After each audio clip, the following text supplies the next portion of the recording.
Hi all, welcome to another Dave Downey fly tying video production. Here I'm going to be sharing my favourite flies, methods of tying them to make catching fish better for the anglers of the world, also making tying the flies easier with my different styles and techniques. All the flies that I tie I personally use and catch fish, not just the angler, and at the end of each of the videos you'll have a wee description, you'll find out what materials you need to purchase to tie these patterns. You can get them from me, you can get them from other stores, but I hope you enjoy this one, and I hope you pass on the word about my channel, and get your mates to subscribe. The more the merrier. But today I'm going to be tying one of my all-time favourites. It's a fly that's close to my heart. The first fish I ever caught was on a bloody butcher, and I probably caught a lot of my second, third, fourth, fifth fish on this fly. It's basically just a black Pennel. A lot of people don't even use these anymore, but they still work. So what we've got in the vise is a B175, size 12 at the moment, but obviously you tie them in 16s, tie in 14s, 12s, 10s. We need some sheer thread, 14-0, black. We're going to need some golden pheasant toppings. That's just a natural one, it's not been dyed. You can change them, swap it out for a dyed sunburst one or an orange one or whatever colour you fancy. But I forget how beautiful some of these feathers are. And when you're growing up tying flies as a teenager, you're getting all these exotic, beautiful looking flies. So that feathers, that golden pheasant feather's just stunning. So we need that for the tail. We're going to use some silver wire, just for the rib. Right, you can use flat tinsel if you want. Some people do tie it with flat tinsel. I prefer to use wire. And then for the hackle, we just need a good quality natural black. You can use dyed if you want, but I like the natural black because it tends to give you a sort of green sheen off of it. This is a Metz, so it's not a cheap cape, but as I was explaining to a customer in the angling centre the other day, buying a cheap cape at £5, you might only get use of not even a quarter of the feathers for the flies that you're going to tie. With these, you've got, if you look at the length of the feathers, you can get 2 or 3 flies out of one feather. So although they're more expensive, they're like £30, they're certainly better value for money. You're getting a lot more. You can use all the cape rather than buying a cheap one. Buy a cheap one, you're just going to get to use some of the feathers. So we'll start off here.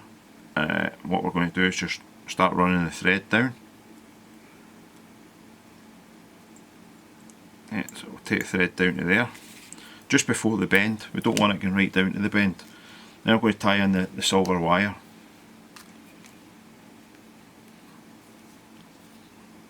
So I've just straightened the wire up so it's going to sit straight.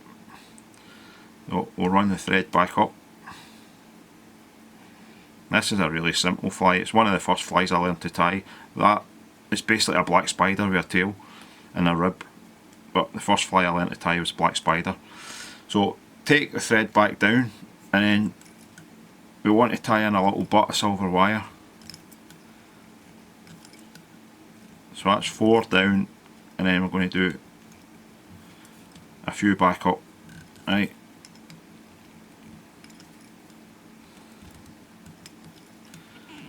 Then we'll just tie that in 1, 2, 3, 4, and just leave it sitting there. Right, so that's it tied in.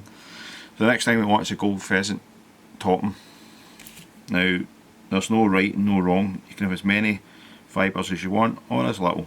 But I would say 5 or 6 is plenty. So I've cut that off. You obviously want it. You've got to get the right size of feather because you want the barring to. You want it where it's got that bar mark to be about 2 or 3 millimeters back, so that the tail's sitting like that. Right. So we're just going to catch that in. Once we've done that, we're going to start going forward and just cover it all up with the thread. So we do want touch and turns here. We're not wanting any gaps. Right, just double checking it and keep going forward. Right, now because we're tying it with wire, we don't really need to varnish the body. I mean, if I was tying that with the flat mylar, I would probably varnish it because the trout's teeth will pull it apart. So we're just going to go forward with the wire. 2, 3. Try and get the gap sort of similar. 4, 5. Right, 5's enough. And just tie it off. 2, 3, 4, 5. And just give it a shake. That's shoot. So we'll just go forward a little bit, then come back. Yeah, so that's the basic shape of the fly. So now we need to get a feather.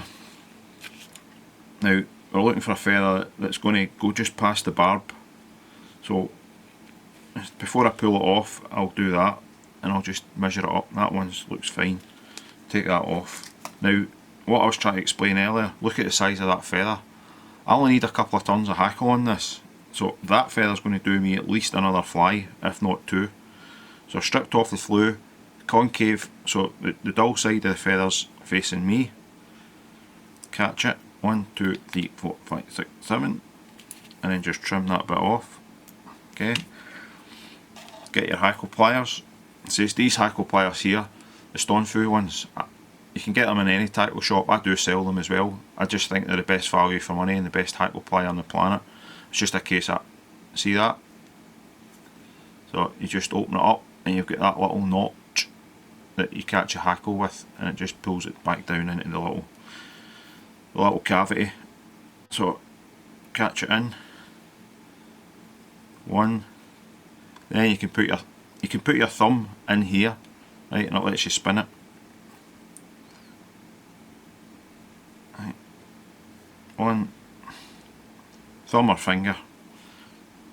So I'm just going to put 3 on there, and just pull the excess, tie it in. 1, 2, 3, and then we can trim that hackle off.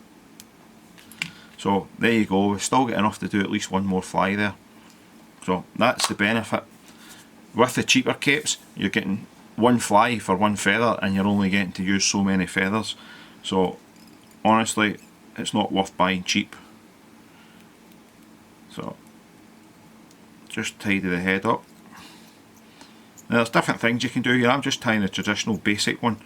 You could put a bit of gold glow bright on there, or silver glow bright, or holographic glow bright, just to give you a wee sparkly head, like a little tiny muddler type thing. But I'm just going to leave it bog standard. Tie that in. Now that's actually a fantastic buzzer pattern. I mean, that's probably before people started tying epoxy and super glue buzzers and all that. This was probably the #1 fly for fishing that, and a blae and black. And the blae and black's just a winged version, so you're just using the grey mallard for the wing. But you know, that was our staple diet for competitions, for fishing up the Grife Reservoir. Was black peacock spiders, black Pennels, blae and blacks, black Zulus. You know, a lot of these patterns that nobody really fishes anymore, and they still work. You know, they work on the Lake of Menteith, they work, you know, on Loch Leven, they work on all the lochs, the lakes, work for wild fish, work for stockfish. So tie a few up, give them a try. Might surprise you if you're fishing a competition and you're struggling. You know, pull out a couple of these, a Wickham's Fancy or something, stick them on and give it a go. So I hope you enjoyed that video. You can follow me on my Facebook, it's David C. Downey. Follow me on Instagram, Dave Downey Fly Fishing. Check out my guiding site, which is www.davedowneyfishing.com, and my online shop and website is www.fly-fishingworld.com. So thanks for watching another Dave Downey Fly Tying video production. I hope you're having a great day, and I hope you're out catching fish. I know the weather's rubbish. It's been raining like mad up in Scotland, so all the rivers are getting blown out, but let's hope 2020 we're going to have a fantastic year, especially in the summer with the dry fly. You know, and we're going to get these fish coming up. So have a good day, tight lines guys, and enjoy.